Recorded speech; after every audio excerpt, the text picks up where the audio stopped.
Welcome back to Watches Oliver Smith. We're filming in Scottsdale, Arizona. We also have a boutique in Aspen, Colorado, Panerai Boutique with an Oliver Smith boutique above it. We'd welcome you to both our stores when you're in the area. But today we want to talk about what makes a watch complicated. So this is really good background for someone who wants to get into watch collecting. Well, yeah, because when you start, you hear these words and in very few places does somebody define what all this stuff actually means. So this will be a very helpful video for you. But we also, first, we want to talk about what we're wearing today. And today I'm wearing a really interesting watch, a Perpetual calendar, IWC, that I sold a number of years ago and just bought back this week. It's the Miami edition, one of 50 pieces. And it's got a spectacular dial, really interesting and easy to read for old guys like myself. George? That's one of my favorite watch stories as well, too. The gentleman originally purchased it because the dial matched his Porsche seats. Yeah. It was at black seats with yellow stitch. He sold the car, so he sold us the watch back. I love that. Yeah, we like that. And I am wearing Rolex's venerable GMT Master 2 Pepsi edition in stainless steel. So one of the hardest watches to find out there. It's one of those Rolex watches that it's in the secondary market. And we bought that this week too. We bought that this week as well. Yeah. So we're always interested in buying your watches. Absolutely. But let's talk about what makes a watch a complication today. So we're going to start here with just about the simplest watch in the store. It's A. Lange & Söhne's Saxonia Thin 40. So it is literally a two-handed watch. You have hours, minutes, and that's it. Manual wind, it's not even an automatic. It is about as simple, as elegant, and about as perfect as a watch can be. So it has one complication. Correct. Right. Correct. Okay. And you can, and there's debate on whether adding seconds to that qualifies or a second complication. So you can make those arguments. Yes. If you were making the watch, you would consider that more because you're doing more work for each one of these things. Right. Yeah, and that's kind of how you look at it. Is what it took to make it. Okay. So we're going to go from that. Maybe take a jump over seconds and date to chronographs. Okay. Now, a chronograph or a time writer is it's a stopwatch. It's a stopwatch on your wrist. So something like this in the stainless steel Rolex Daytona would have time, seconds, and a chronograph. So theoretically 3, for sure 2 complications depending on how you want to look at it. Yeah, sometimes the second hand is on the outer ring. Sometimes the second hand is a different spot.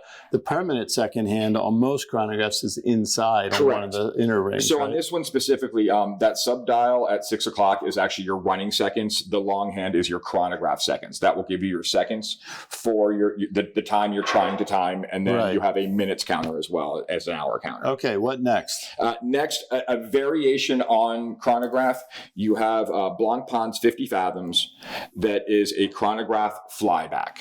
Flyback chronograph was designed for pilots, although this one happens to be on a dive watch, where the button B becomes an automatic return to zero and continue function. So everybody can get on the exact same time. Correct. So you can sync everything. 10 guys in the room that are going off on a mission. That was what it was founded for. Yep. Boom, you hit this. You're not fumbling trying to stop, reset, and get everybody on the same tack. Now you're on the same tack. Okay. Moving forward a little bit, I'm going to go into this GMT Master, which gets you into second time zones. So this watch was originally designed early on in international travel. Pilots kind of needed to keep their home time, so they could keep their sleep patterns, and then the time that they were going to or the time that they were in. So you have these dual time watches being created. This one has a second hand that goes in 24-hour format, so you can kind of keep a day-night function as well. And you also have a rotational bezel that will keep day-night, and you can actually alter that to make a third time zone as well if need be. Got it. Moving on, we have Patek Philippe's Nautilus. This one happens to be an annual calendar. Annual calendars and perpetual calendars are some of my favorite complications. I think a complication should make your life easier, and this one certainly does. So on this one here and this one, you have day, date, month, moon phase. This one also has 24-hour time. The main difference between these two, this is a smarter watch than most of the ones on this table. This watch knows whether the month has 30 or 31 days and will automatically adjust. This one will also pick up for leap year. So you have this followed by this as far as complication goes. Leap year once every 4 years. Once every 4 years, yeah. We just had It'll one this know year. when the February is 29 days. Correct. Right. That one will, Right. this one will not. Amazing. Yep. Amazing. Yep. So now I had, this is getting towards the end of our journey here. These are two of the most complicated watches here at Oliver Smith. And I wasn't really sure which positions to put these into because they're both amazing. You have a Lange and Sohne's 1815 Perpetual split. A lot to unpack there. This one is a manual wind piece. So you have time, day, date, month, moon phase. The watch knows leap year. It has a power reserve as well as a split chronograph. And I'll go into that. But look at that craftsmanship. I mean, that's art. You want to wear this watch backwards. It's absolutely insane. Amazing. And all hand done. And we'll be talking about service in our upcoming video. So you want to take a look at what this thing looks apart in pieces. May you never have to service this watch. So with this one here, the chronograph's a little bit different than the Flyback we talked about earlier, where you can start this chronograph. It's easy to read too. I love the large hand. For so much information to actually be legible is a neat trick as well. This one also does a split time. So if you're timing two events, say a horse race, first horse crosses the finish line, boom. Second horse crosses the finish line. You can actually get the interval between those two events. Hit this again. That'll catch up. That would normally be your horse in the back. Mine, yeah, absolutely. And then we're on to IWC's DaVinci, Chronograph, Tourbillon, retrograde date. Wow. So yeah, big boy piece. You have a single eye chronograph, again, that stopwatch, but the hour and minute counters are in one little subdial up top there. Down bottom, you have a tourbillon. And tourbillons are stunning, incredibly hard to make, a little controversial, but what this is designed to do, and I hope the camera can pick this up, you have your escapement that kind of meters out time. This watch takes that escapement and rotates it, in this particular case, once a minute.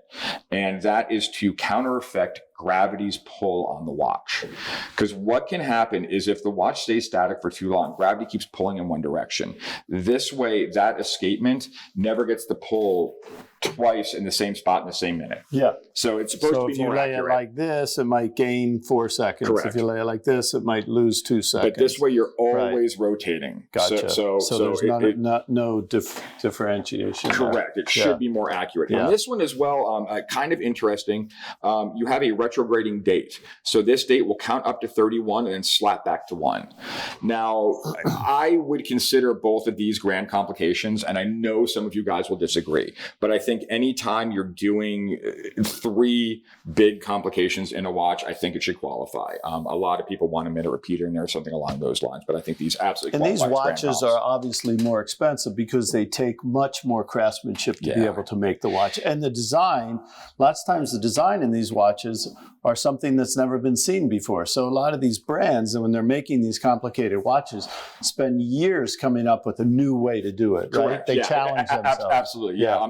Particularly in something like this, a Lange and Sohne, where they had to reinvent the entire movement just to put that second no hand on. shortcuts. Yeah, no shortcuts. It's absolutely incredible. It's a big feat. But price-wise, you're going, all right, this one, if you're blessed enough to be able to get it at retail, about a $9,000 watch. This guy here, you're up to $250,000. So you can really complications can complicate your life in a lot of ways, for sure. But you can grow to a complicated watch. Absolutely. You don't have to start with a complicated. You can start with something simply that tells time.